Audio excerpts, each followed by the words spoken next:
반갑습니다. 산골짜기 TV입니다. 오늘은 주민자치기본법과 마을운동 이 부분을 함께 좀 살펴보려고 합니다.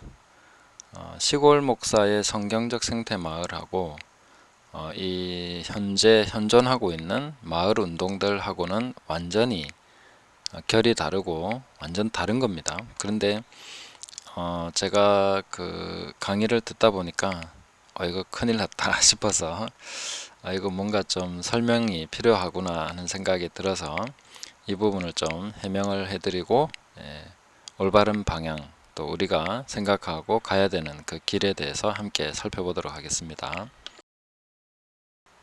자, 이희천 박사님 아마 들어보신 분도 계실 것 같은데 이 책이 저도 가지고 있습니다. 주민자치기본법 공산화의 길목해서 이 사회주의로 가는 그게 이제 주민자치기본법으로 드러나 있는 것을 확실하게 지적을 해주시고 또 이분이 그 국민들을 깨워서 이렇게 이 법이 통과되지 못하도록 막았습니다. 아주 효과적으로 잘 막아내셨고 그렇지만 지금도 이 법에 대해서 분명히 언급하고 우리가 또 알아야 될 부분이라면은 왜 이런 법을 만들려고 했고 또 이 법을 통해서 목적으로 하는 게 뭐였는가 그런 걸 봄으로써 이 지금 자유민주주의 체제를 뒤흔들고 있는 세력들이 무엇을 꾸미고 있는가 하는 것을 좀 자세하게 볼 수 있는 대목이기 때문에 저도 좀 살펴보는 것이 필요하다고 생각했고 좀 더 궁금하신 분들은 이희천 박사님 검색을 해보시면 아마 강의들이 나와 있을 것입니다. 그런 강의들을 좀 들어보시면서 정리를 하시면 좋겠습니다. 저도 제가 마을에 대해서 종종 얘기를 해왔기 때문에 또 지금도 제가 마을을 구성하고 형성해 나가고 있는 그런 과정에 있는데 이 마을에 대해서 굉장히 부정적으로 이제 좌파들이 체제 전복을 위해서 만들어가는 것이 이 마을이다. 마을을 통해서 마을이 위험하다.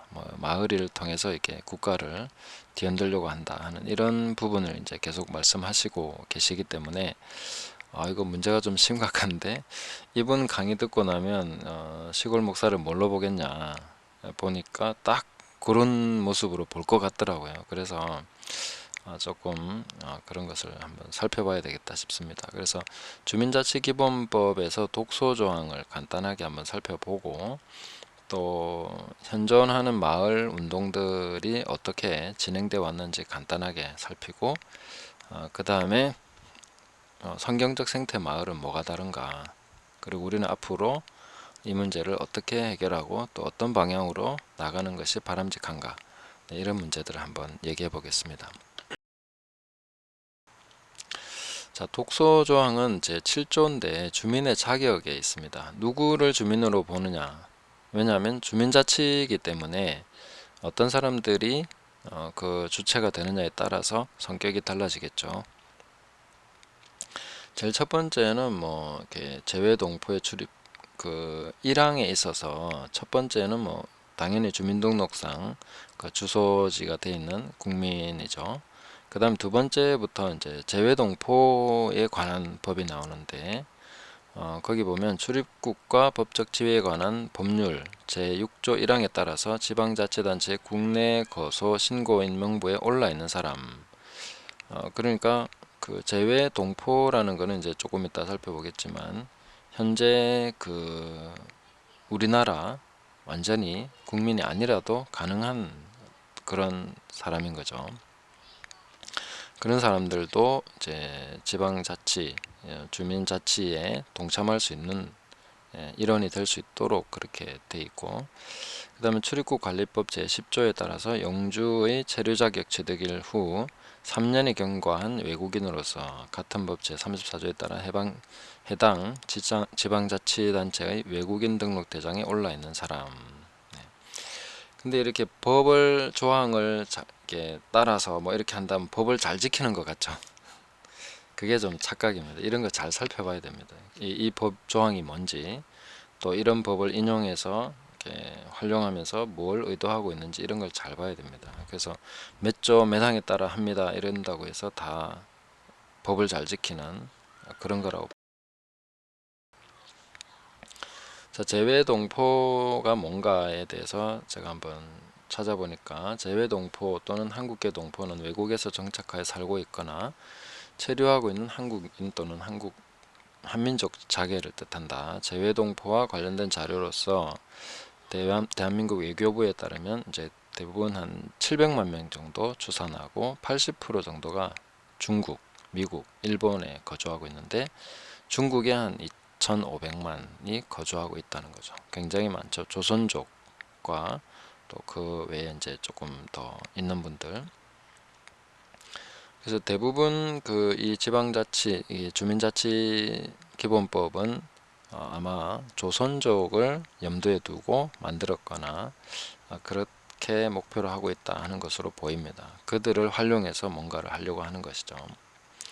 자, 법적으로 재외동포는 대한민국 국민으로서 외국의 영주권을 취득한 자 또는 영주할 목적으로 외국에 거주하고 있는 자와 대한민국 국적을 보유하였던 자 또는 그 직계비속으로서 외국 국적을 취득한 자 중 대통령령으로 정하는 자를 말한다. 이게 법적으로는 이런데 그러면 안 되겠지라고 생각하지만 여기 독소 걸 만들어 놨습니다.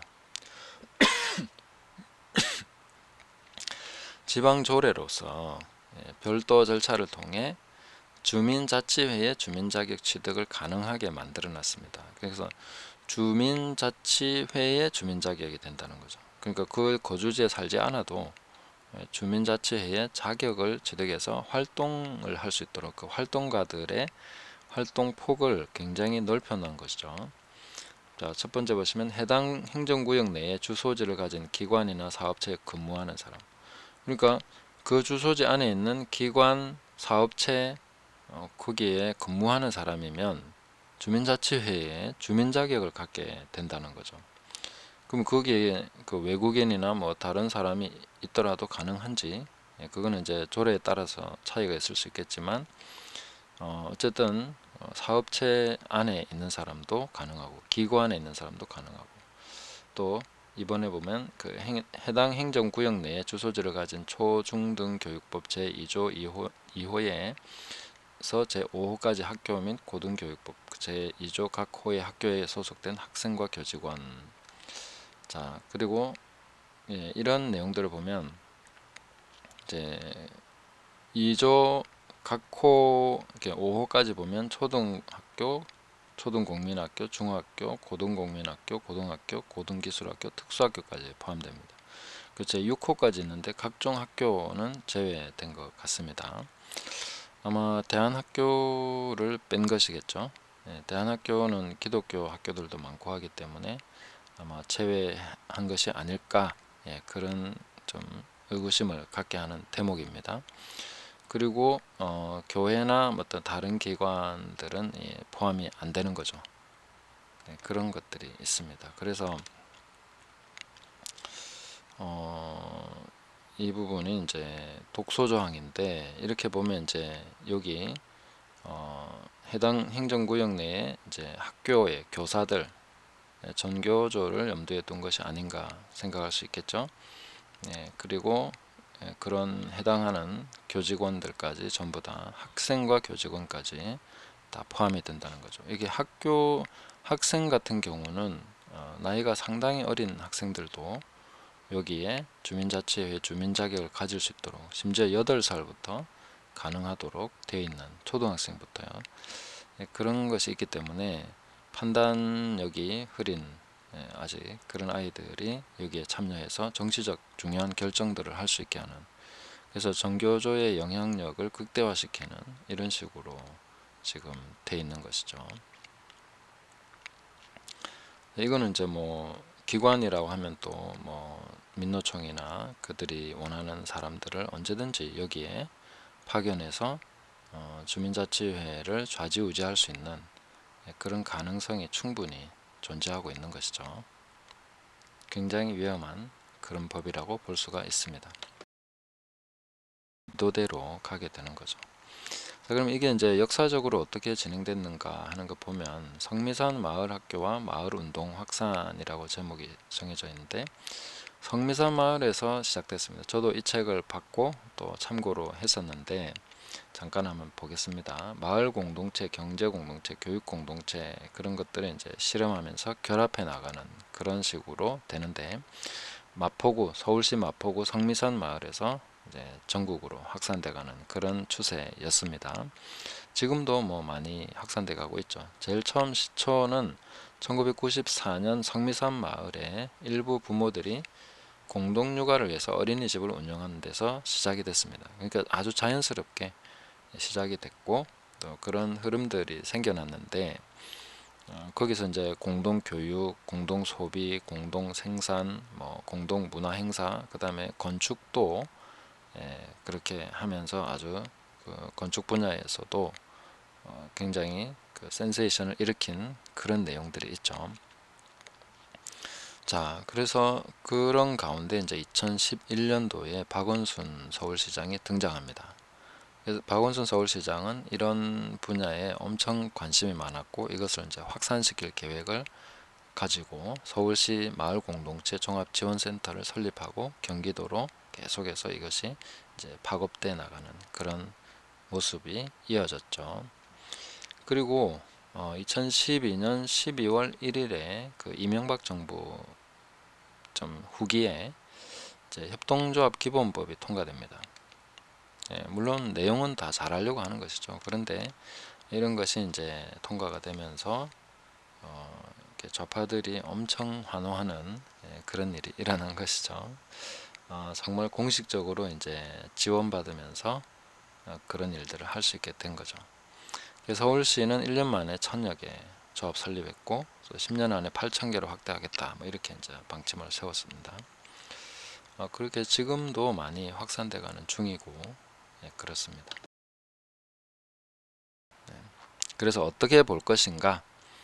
협동조합이나 마을의 기능과 어젠다에 관해서 좀 제대로 눈을 뜰 필요가 있다고 봅니다.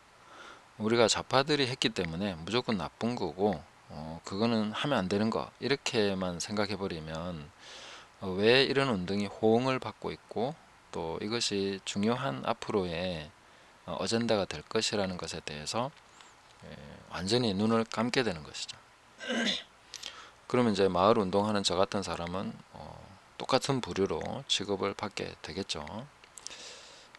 이 마을 어젠다는 사실 좀 전 세계적인 그 아픔, 그러니까 인류의 그 삶의 질에 관해서 고민하는 그런 가운데서 좀 나오고 있는 어젠다라고 볼 수 있습니다.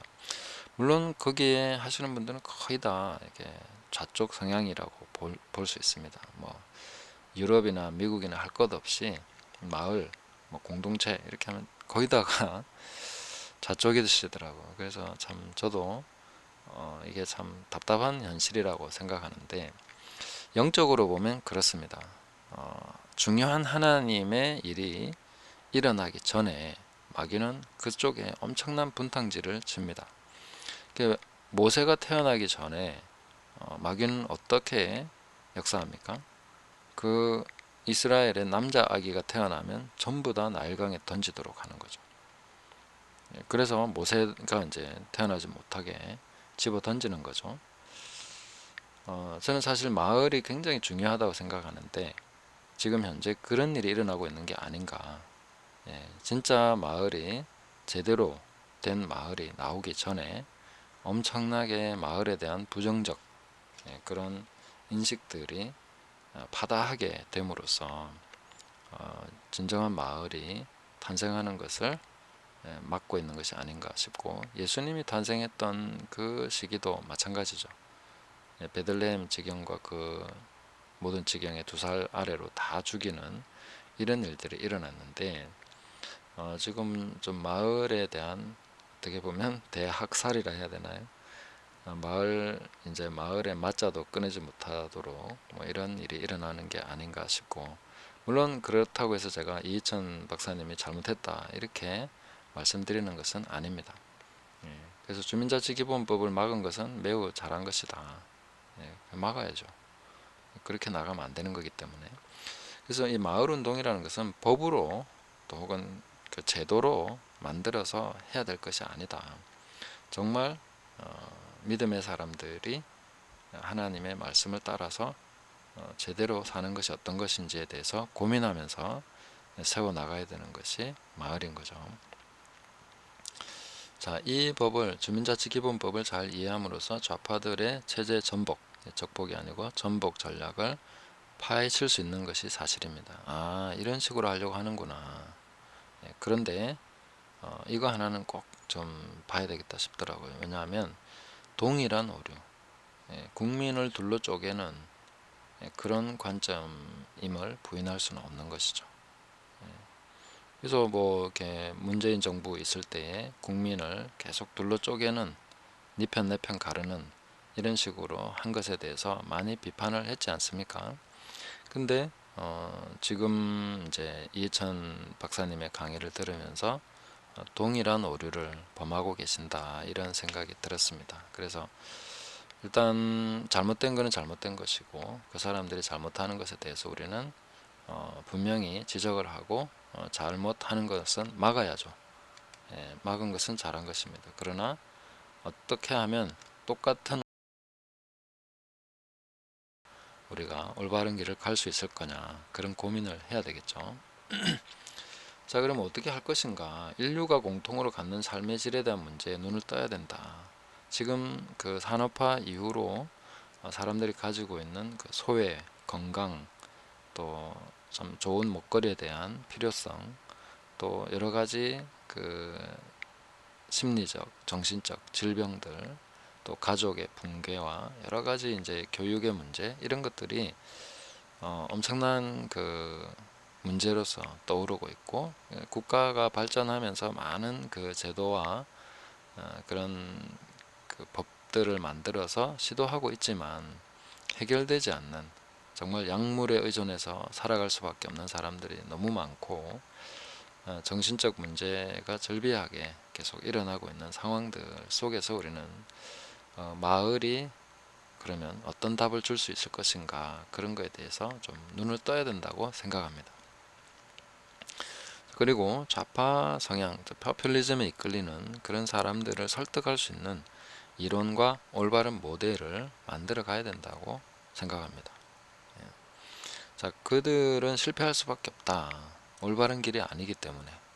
제가 성미산 마을 학교에 대해서 그 책도 읽고 살펴봤었는데, 그 보면서 저는 굉장히 의아한 점들이 뭐냐 하면은, 이분들은 도대체 이거 이렇게 해가지고 어떤 재정적 수입이 생기지 않을 것 같은데 어떻게 먹고 살지, 그게 참 굉장히 궁금했었습니다. 그러니까 하고 싶은 대로 하고 진짜 뭐 여러 가지 어떻게 보면 시골 생활의 로망이라고 할 수 있는 교육의 로망을 다 펼치셨는데, 그런 것이 정말 어디서 돈이 나와서 그렇게 할 수 있었을까 하는 의구심이 있었습니다. 그래서 이제 그 내막을 살펴보면 현실적이지 않다. 그리고 너무나 이상적이고, 그래서 실패할 수밖에 없는, 사람들이 다 천사가 아니면 그렇게 할 수가 없는 거죠. 현실적으로 안 되는 일을 하고 있는 거죠. 그래서 대개의 공동체, 마을운동 이런 것들은 실패할 수밖에 없습니다. 성령받은 사람들만 할 수 있는 것을 그냥 일반인들이 하려고 하면 전부 다 실패하게 되는 것이죠. 그래서 우리가 올바른 이론을 만들어내고 또 모델을 만들어서 보여줄 수 있어야 된다 하는 것이죠. 자, 그리고 성경적 마을 모델, 생태 마을 모델은 현존하는 마을 운동들과는 완전히 상관이 없습니다. 자생적으로 제 마음에 하나님 주신 것이고, 그 말씀을 어떻게 하면 실천할 것인가 하는 고민에서 비롯된 것입니다. 근데 뭐 기존에 있는 마을 운동들, 교육 공동체니 하는 모든 것들을 살펴보기는 했습니다. 자, 예수님은 산 위에 있는 동네, 마을이 세상의 빛으로서 숨겨지지 못할 것이다. 너희는 세상의 빛이다. 산 위에 있는 동네가 숨겨지지 못할 것이다. 마태복음 5장 14절에 말씀하신 것이죠. 그래서 마을에 눈을 뜰 때 세상의 빛이 제대로 비춰지게 되는 그런 역사가 일어나게 되는 것이죠. 자, 현재 한국의 기독교 공동체들이 보이는 좌파적 성향은 매우 심각하고 또 많이 그렇게 만연한 것을 봤습니다. 이런 것도 함께 해결해 나가야 할 과제가 아닌가 싶습니다. 저는 뭐 좌파적 성향을 보인다고 해서 그들을 적대시하지 않습니다. 그리스도 안에서 진정으로 예수님을 주로 고백하는 분들이라면 저는 형제로서 생각하고 또 그렇게 대합니다. 그러나 이제 그런 좌파적 성향에서 정치로 이어지게 될 때에는 그런 부분들에 대해서 진지한 토론과 올바른 그 길에 대한 함께 모색해 나가는 그런 것들이 필요하다고 생각합니다. 대화와 설득이 계속돼야 되지 않겠나 생각하고, 그러기 위해서는 우리가 좋은 그런 길을 앞서가면서 사람들을 설득해 나가는 그런 작업이 필요하다고 생각을 합니다. 그래서 뭐 잘 아시겠지만 뭐 밝은 누리 공동체 뭐 그런 경우는 지금 상당한 그 사람들이 거기에 영향을 받고 있고 또 그러는데, 제가 볼 때는 많이 치우쳤다 이런 생각이 들더라고요. 동의할 수 없는 내용들이 참 많죠. 그러나 그 내막을 좀 더 자세히 살펴볼 필요는 있다고 생각합니다. 쉽게 우리가 판단하기보다는, 편가르기를 하기보다는 왜 그렇게 하고 있는지 또 함께 고민하면서 방향들을 모색해 나가는 이런 것이 필요하다고 생각합니다. 그래서 지금 현재 그 정치적으로 좌파나 우파나 이런 쪽 모두가 저는 이 편가르기가 너무 심하다 이렇게 생각을 합니다. 국민으로서 이웃으로서 함께 대화하면서 함께 토론하면서 뭐 때로는 격렬한 토론을 하더라도 편가르기가 아닌 함께 올바른 방향을 모색해 나가는 그런 방향으로서 계속 좀 진행해 나갔으면 좋겠고, 믿는 자들이 성경적 마을 모델을 가지고 올바른 그런 길을 제시해서 세상의 빛을 비춰 주어야 한다. 저는 그렇게 생각을 합니다. 그래서 하나님께서 성경적인 생태 마을을 이 합천 땅에 이루실 것을 기대하고, 또 그런 것이 저와 관련된 우리 모두를 통해서 뭔가 하나님이 하시는 일들이 일어날 것을 기대하고 오늘 하루도 살아가고 있습니다. 그래서 함께 기도하시면서 또 우리가 우리 시대에 감당해야 될 빛된 사명, 그리고 우리 시대의 이웃으로서 함께 해야 되는 그 이웃의 고뇌와 또 이런 것들을 함께 짊어지고 나갈 수 있는 그런 진지한 고민과 토론과 방향 모색, 그리고 헌신된 실천, 이런 것이 이어질 수 있기를 바랍니다. 자, 오늘은 여기까지 말씀드리면서 시골 목사, 여기 합천에서 일어나고 있는 성경적 생태 마을은 현존하는 그런 마을 운동들과는 전혀 관계가 없습니다 하는 것을 다시 한번 강조하면서 오늘 영상 마무리하겠습니다. 감사합니다.